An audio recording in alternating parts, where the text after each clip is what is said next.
मेरी दादी को गांव बहुत पसंद था। उनके 2 बेटे और 2 बेटियां थीं। दोनों बेटे उनके सरकारी नौकर थे और दोनों दामाद भी सरकारी नौकर थे। सभी लोग चाहते थे कि वह शहर में हमारे साथ रहें, लेकिन उनको गांव बहुत पसंद था क्योंकि उनकी पूरी जवानी गांव में ही बीती थी। उनके गांव के लोगों का रहन सहन, गांव में खुला वातावरण, आते जाते लोगों को मिलना बात करना उन्हें बहुत पसंद था। शहर में हमें उन्हें दम घुटता था। ऐसा लगता था कि वह जेल में बंद है। इसलिए उन्हें कोई भी अपने घर लेकर के जाता तो वह ज़्यादा से ज़्यादा 10 दिन ही रहती थी। तो फिर कहने लगती कि मुझे गांव छोड़ आओ, मैं अपने गांव में ही रहना चाहती हूँ। जबकि दादी को दिखाई नहीं देता था, वह चल भी नहीं सकती थी। गांव का घर भी कच्चा था जिसमें पानी टपकता था। बस एक कमरा बाहर वाला बैठक का पक्का बना हुआ था, तो दादी उसी में रहती थी। दादी सिर्फ पेटीकोट ब्लाउज पहनकर ही रहती थी और उसके ऊपर एक सूती दुपट्टा लपेट लिया करती थी, क्योंकि कपड़े धोने वाला वहाँ कोई नहीं था। तो थोड़े कपड़े पहनती थी। जब नहाती थी तो वह साथ के साथ ही साबुन से लगा करके धो के डाल देती थी। दादी हमेशा बाल कटवा कर ही रहती थी। बड़े बालों की देखभाल कौन करेगा?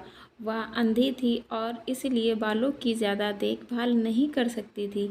हमारे घर के दूसरे भाग में प्लाट था, जिस प्लाट का रास्ता उन्होंने बैठकर बना रखा था, क्योंकि वह बैठकर ही चलती थी। तो रास्ते में पड़ने वाली सारी घास को वह हाथों से ही उखाड़ के फेंक देती थी, जिससे वह रास्ता साफ रहता था और उन्हें पता चल जाता था कि यही रास्ता है। लैट्रिन बाथरूम जाने के लिए वह यही रास्ता इस्तेमाल करती थी और प्लाट से बाहर चली जाती थी।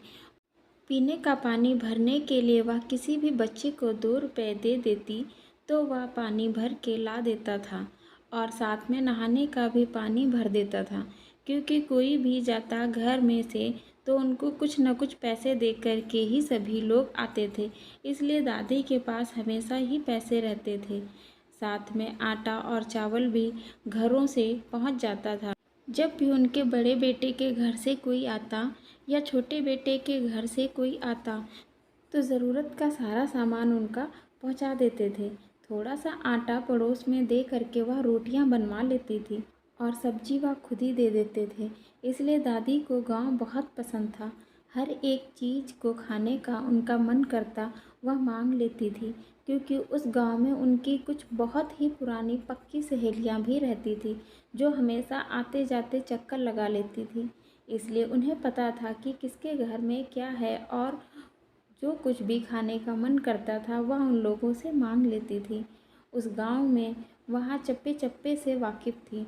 उन्हें पता था कौन सा फल का पेड़ कहाँ पर है और किस पेड़ का फल मीठा है। फलों के मौसम के आने पर वह बच्चों से उन पेड़ों से फल तोड़कर मंगवा लेती थी। गन्ने खाने का मन हो या कच्चे गेहूं के होरा खाने का मन है, बस सब कुछ मंगवा लेती थी। जिन चीज़ों को उन्होंने पूरी जवानी में खाया था, आज भी वह घर बैठकर उन चीज़ों को खाने के मज़े ले रही थी। क्योंकि दिखाई उनको नहीं देता था, चल वह सकती नहीं थी, इसलिए बुढ़ापे में उनको और कुछ नहीं चाहिए था। बस मनचाही चीज़ खाने को मिल जाए और लोगों से इधर उधर की बात करने को मिल जाए, बस यही उनकी ज़िंदगी के लिए सुख था। इसलिए वह गांव छोड़कर कहीं भी जाना पसंद नहीं करती थी।